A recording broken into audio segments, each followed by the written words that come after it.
Welcome to Unofficial Use Only. My name's Greg Henderson and this is my shop. So one thing that we really wanted to cover because we get questioned about it all the time is tire pressure. And tire pressure plays a big role in not only how you contact the earth or contact the pavement, but how it rides and handles because it's actually an active part of the suspension, or it should be. We hear all the time, what's the best tire pressure off-road? And then you see all these things on the internet and everybody has a different answer. Do you have beadlocks? Do you not have beadlocks? So we wanted to break it down a little bit and really show a little bit of the science behind tire pressure and the contact patch to the earth, which is where your tire hits the earth.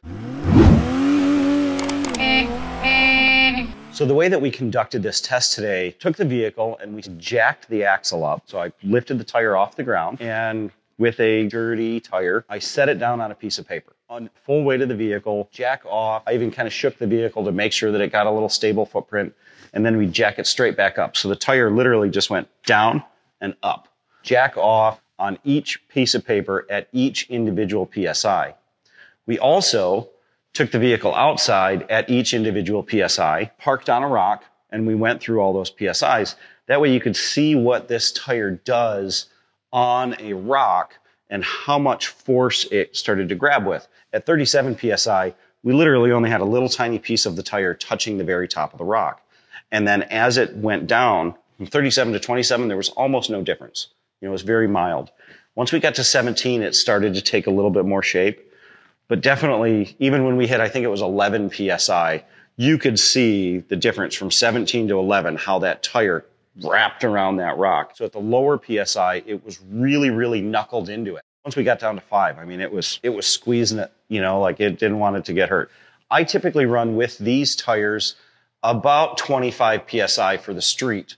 Off-road, completely different story. I have Hutchinson beadlocks, which are a dual beadlock, so it locks both inner and outer. So I typically run a lower tire pressure off-road than people with non-beadlocks or even people with a single beadlock, one that just locks the outer ring. So we'll break it down. What we've done today, we changed the tire pressure multiple times and actually set it down on these pieces of paper that are sitting in front of me. And each time we got a different tire print. So the first one is 37 PSI. 37 PSI is what the manufacturer recommends for your vehicle on the road. And that's honestly a little bit high in some circumstances and once you start changing things, because you want your contact patch to be very good. But now we really break it down with these pads. And what we did is, as we dropped the tire pressure each individual time, it shows the contact patch that was left over. So each contact patch is different. And at 37 PSI, we had 48 square inches of contact patch. At 27, we had 58.5 inches. And now we start to really see a big change because now we're getting closer to the weight of the vehicle. So from 27 to 17 PSI, we now have 90 inches. So we're using 10 inches of the tread, so all the way across. We're also using about 9 inches in length. So at that point, it's probably still not losing any miles to the gallon. But there's a little bit more on the earth than we need. So we're going to have more sidewall squish. So if you're carving hard into a corner or something like that, you're definitely going to feel it more. But for off-road, what a lot of people tell you is, start at like a 15 PSI or 10 PSI. So that's really close to what you would see for what a lot of the internet tells you is a good tire pressure, somewhere between the 10 and 15. Most people, I think they say 12 PSI if you don't have beadlocks, and if you have beadlocks, you can go down to 7. It all depends on the beadlock and your driving style and everything else. But when we drop it all the way down to 5 PSI, we're doubling it. So from 17 to 5, we're going to 181.5 square inches. So you see, we're using the full width of the tire, which is approximately 11 inches from tread to tread. We're also using 16.5 inches depth.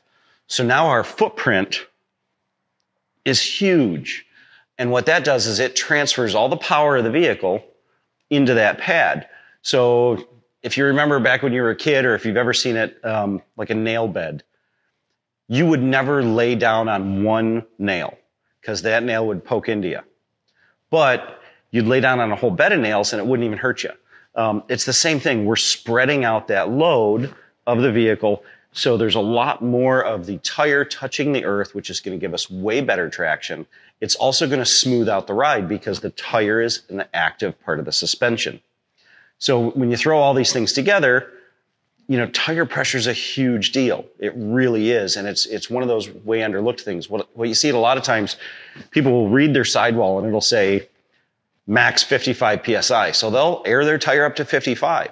Well, that's not necessarily what you should do because you're just going to be using a little tiny bit of that tire and it'll turn it into almost like a motorcycle tire because the tread, instead of hitting the ground flat, is going to crown. So it's going to follow the shape of the road a lot more. And it's going to wear out the tire. It's going to wear out the center of that tire really fast and you'll end up destroying your tire.